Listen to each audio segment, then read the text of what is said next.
नमस्कार, मैं आस्था पांडे और आप देख रहे हैं सी न्यूज़ भारत और रुक करेंगे यूपी बुलेटिन की ओर। यूपी बुलेटिन में बात होगी बरेली की, जहां 20,000 रुपए का इनामिया बदमाश गिरफ्तार कर लिया गया है।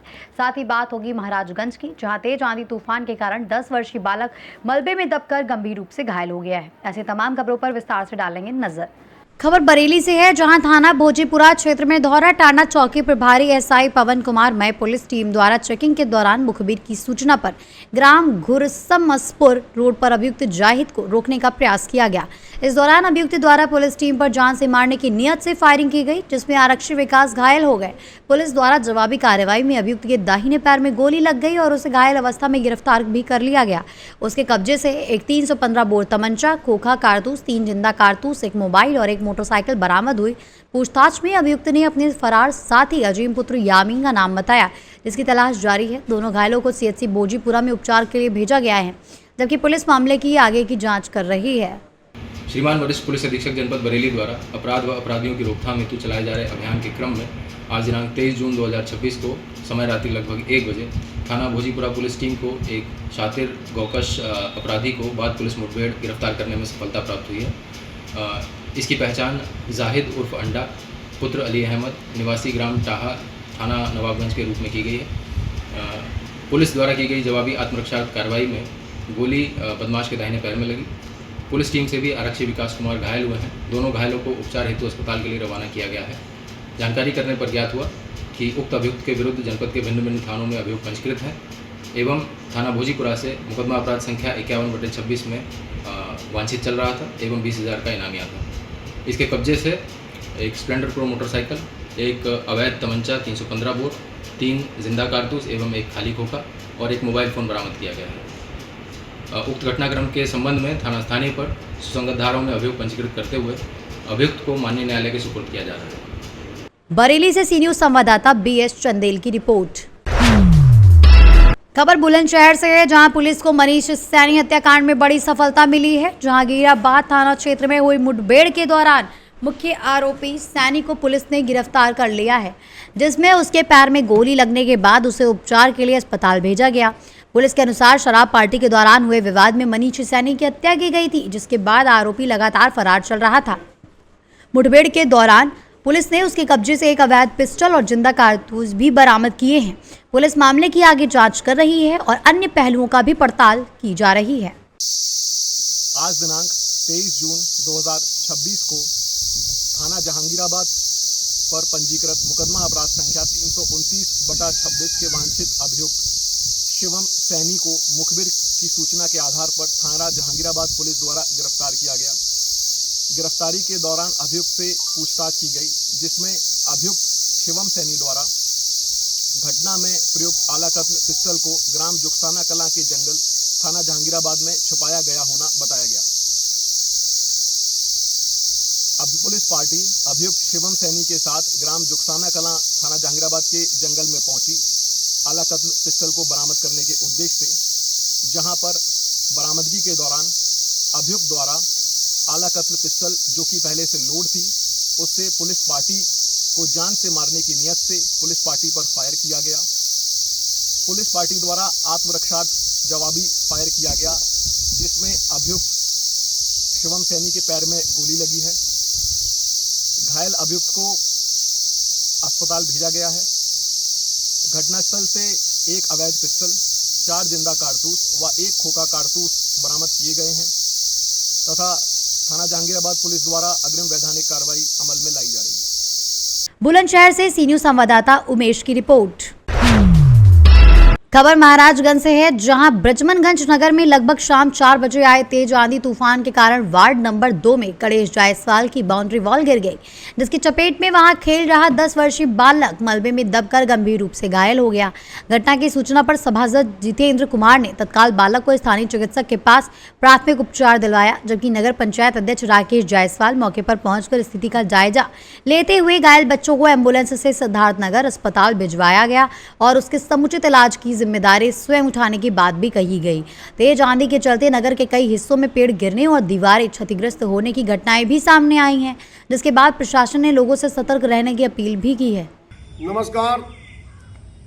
आज कब्रिस्तान रोड पर नाली का निर्माण चल रहा था, जिसमें देर शाम को भयंकर आंधी तूफान बारिश हुई, जिससे गणेश जायसवाल का दीवार गिर गया। उसमें एक बच्चा दब गया था, जिसके पिता का नाम लाल बाबू है। मौके पर हमारे सभासद आदरणीय जितेंद्र जी पहुंचे, तत्काल उसको इलाज है तो डॉक्टर इमरान के यहाँ ले आए। मुझको सूचना किए, मैं भी मौके पर पहुंचा। चूँकि बच्चा बहुत अत्यंत ही गरीब है, इसलिए मैंने उसके इलाज का पूरा खर्चा मैंने उठाया है। लगभग ये खर्चा 25 से 50 हज़ार तक जाएगा। वो मैं अपने निजी तरफ से मैं अपने दूंगा। वो बच्चा स्वस्थ हो जाए, भगवान से मेरी यही विनती है। महाराजगंज से सी न्यूज़ संवाददाता इरफान अहमद की रिपोर्ट। खबर प्रयागराज से है, जहां बिहार के भरत भूषण एनकाउंटर मामले को लेकर राष्ट्रवादी जनलोक पार्टी के कार्यकर्ताओं ने विरोध प्रदर्शन किया। प्रदर्शन का नेतृत्व जिला अध्यक्ष कुमार गौरव सिंह ने किया, जहां कार्यकर्ताओं ने एकत्र होकर नारेबाजी करते हुए मामले की निष्पक्ष जांच की मांग की। इस दौरान कुमार गौरव सिंह ने कहा कि कानून के राज और पारदर्शिता के लिए इस एनकाउंटर की विस्तृत जांच आवश्यक है, ताकि वास्तविकता सामने आ सके और दोषियों पर उचित कार्रवाई हो सके। प्रदर्शनकारियों ने प्रशासन से न्यायपूर्ण जांच की अपील की है। आप लोगों ने बंद का ऐलान किया है और उसके बाद भारत भूषण की हत्या पे सवाल भी अब उठना शुरू हो गए पूरे देश में। किस तरीके से प्रयागराज में आज आप लोगों ने अपनी बातें रखी हैं और क्या कहना चाहिए? सबसे पहले तो आप जैसे पत्रकारों को मैं धन्यवाद दूंगा कि इस विकट गर्मी में भी आप लोग आके एक जनमानस और एक गरीब गुरबा की भी बात सुनने के लिए तैयार हैं। साथ ही हमारे पार्टी के सारे भाई जो अपना काम छोड़ के आज हमारे लिए समय निकाल कर खड़े हैं, मैं आप सभी को हाथ जोड़ के प्रणाम करता हूं, धन्यवाद देता हूं कि आप अपना काम और सारी परेशानियां भूल के एक मुद्दे के लिए आज इकट्ठा हुए हैं, जो कि एक है कि एक व्यक्ति भारत भूषण तिवारी 28 साल का लड़का, जो किसी ना पार्टी से जुड़ा है ना कभी किसी उसके ऊपर क्रिमिनल रिकॉर्ड है। और आप ये भी देख सकेंगे कि उसने जो वीडियो बनाया उसमें उसने खुद सरेंडर करते हुए दिखाई दिया है। उसके बावजूद प्रशासन द्वारा उसकी निर्मम हत्या इस बात को ये दिखाती है कि अगर एक व्यक्ति जो अपने लिए नहीं एक गरीब जनता के लिए खड़ा है, अगर उसकी इस तरह से हत्या की जा रही है, तो क्या आप, हम और ये प्रयागराज, क्या बिहार कहीं की जनता क्या सेफ है? मेरा सवाल एक बात और है, कॉन्स्टिट्यूशन में एक नियम है कि मीडिया को कहा गया है कि media is the fourth pillar of the constitution. लेकिन क्या बात ये सही आप हम लोग आज के पैमाने पे देख रहे हैं? मीडिया अपना हीरो किसी शाहरुख खान, किसी सलमान खान को दिखाती है, लेकिन वो गरीब व्यक्ति, वो रिक्शा वाला हो, चाहे वो सब्जी वाला हो, या ऐसे तमाम लोग जो गर्मी में या हर विकट परिस्थिति में आम जनमानस के लिए खड़े रहते हैं, उनके लिए क्या हमारा आवाज़ बुलंद करने के लिए कोई है? ये बात मैं पूरी प्रयागराज के प्रशासन से कहना चाह रहा हूँ।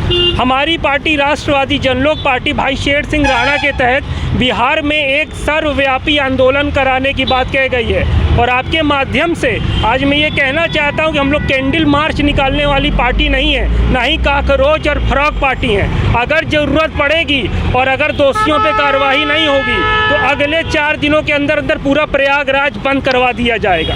हम एक बात फिर से आपसे कहना चाह रहे हैं कि ये हमारा विनम्र निवेदन है पार्टी के सारे कार्यकर्ताओं से, जो भी पार्टी जो लालच के लिए और वोट बैंक के लिए हाथ जोड़ के चुनाव के टाइम खड़ी हो जाती है, लेकिन अगर व्यक्ति कोई मर रहा है तो उसको पूछने के लिए कोई नहीं आता। आज हमारी मांग सिर्फ इतनी है कि निर्दोष भारत भूषण तिवारी और उन जैसे जितने भी व्यक्ति हैं जो हर जगह आवाज़ उठा रहे हैं, उनको न्याय मिले और इस तरह की बात हमेशा के लिए बंद।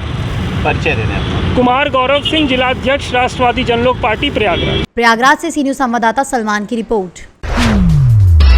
खबर शाहजहांपुर से है, जहां भावलखेड़ा क्षेत्र के ग्राम सलैया स्थित गौशाला की बदहाल स्थिति को लेकर भारतीय किसान यूनियन के राष्ट्रीय अध्यक्ष रमाकांत कश्यप अपने कार्यकर्ताओं के साथ मौके पर पहुंचे। गौशाला में टीन शेड टूटे होने, चारे पानी की कमी, कीचड़ और बीमार गायों की स्थिति देखकर उन्होंने नाराजगी जताई और आरोप भी लगाया कि कागजों में व्यवस्थाएं दुरुस्त दिखाई जा रही हैं, जबकि जमीनी हकीकत बेहद चिंताजनक बनी हुई है। यदि 2 दिनों के भीतर गौशाला में चारा, पानी और चिकित्सा व्यवस्था सुधार नहीं की गई तो संगठन आंदोलन के लिए बाध्य होगा। वहीं ग्रामीणों ने भी गौशाला की स्थिति पर सवाल उठाते हुए तत्काल सुधार की मांग की है। वृद्ध गौशाला सलिया में आए हैं।